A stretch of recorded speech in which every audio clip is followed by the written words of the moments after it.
থেকে আমরা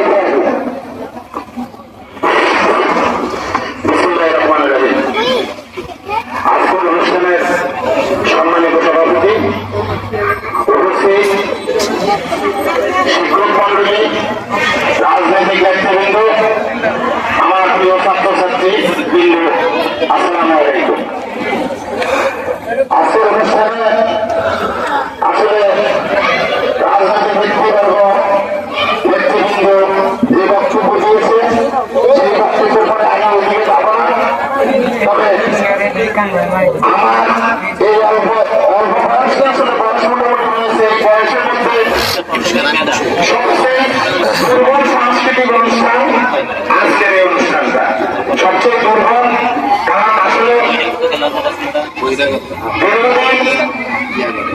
আওয়ামী লীগ সরকার ক্ষমতায় ছিল, এই স্কুলের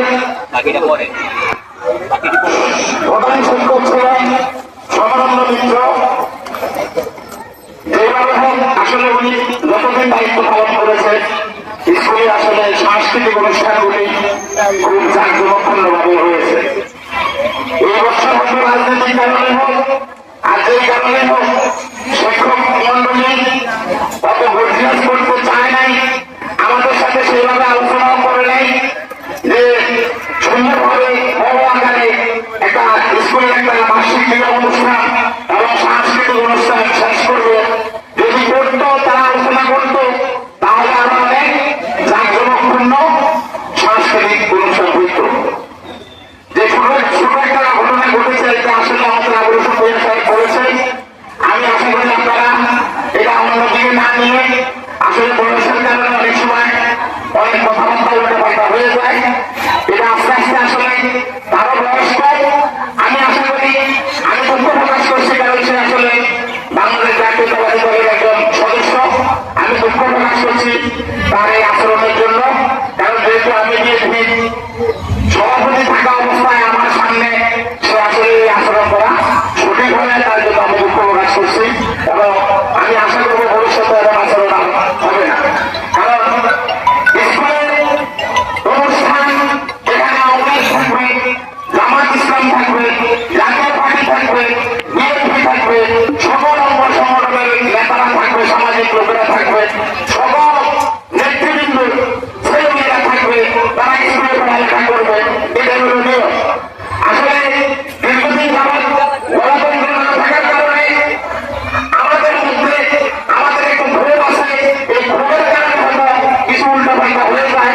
আমি আশা করবো, কারণ যেহেতু আসলে বিএনপি এখনো ক্ষমতায় আসে নাই, আমি আশা করবো বিএনপি নেতৃবৃন্দ সহ সকল কর্মী যারা আছে অদূর ভবিষ্যতে তারাও সংযম হওয়া এবং তারাও সঠিকভাবে দায়িত্ব পালন করা, এটা আমি তাদের কাছে আশা করি। আমি বক্তব্য দীর্ঘায়িত করবো না, কারণ যেহেতু সবাই বাড়ি যেতে হবে। আজকের সাংস্কৃতিক অনুষ্ঠান এবং পড়ালেখা নিয়ে আমাদের সাবেক অভিভাবক সদস্য আলমগীর হোসেন দর্জি এবং আবুল হোসেন ভূঁইয়া, লোকমান হোসেন দর্জি সহ যারা আসলে বক্তব্য দিয়েছে ছাত্রছাত্রীদের পড়ালেখা সম্পর্কে, তার সাথে সাথে আমিও একমত। পড়ালেখা আসলে পড়ালেখার বিকল্প নাই, শিক্ষা জাতির মেরুদণ্ড। কারণ আমার ছেলেমেয়েরা এই স্কুলের ছাত্রছাত্রী, অনেকে হয়তো চিনে, অনেকে চিনে না।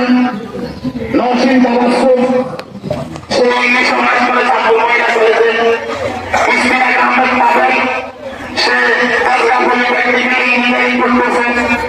তারপর ছোট এবার অষ্টম শ্রেণী থেকে নবম শ্রেণীতে উঠছে, তার রোল নম্বরে নুসরাত তামান্না। আজকে যাদের রোল নম্বর 1, 2, 3, 4, 5 যারা নিচে আছে, তাদের প্রতিযোগিতা করতে হবে যে কিভাবে আমি এক সমতুল্য হতে পারি,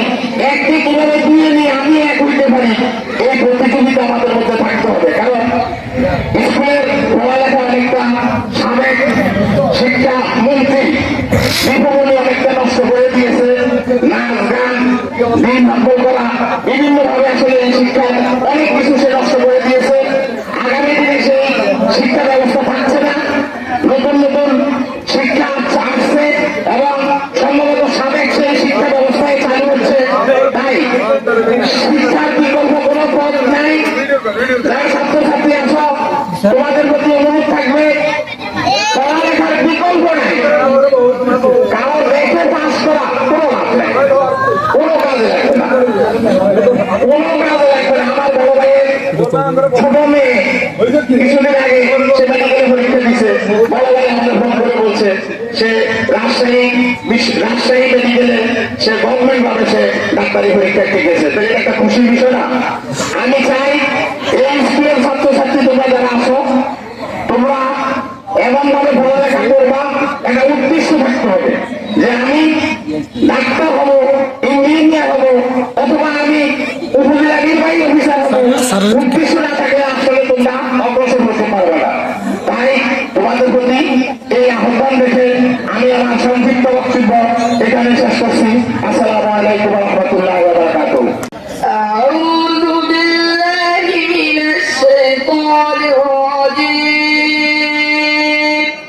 بسم الله الرحمن الرحيم عما تسألون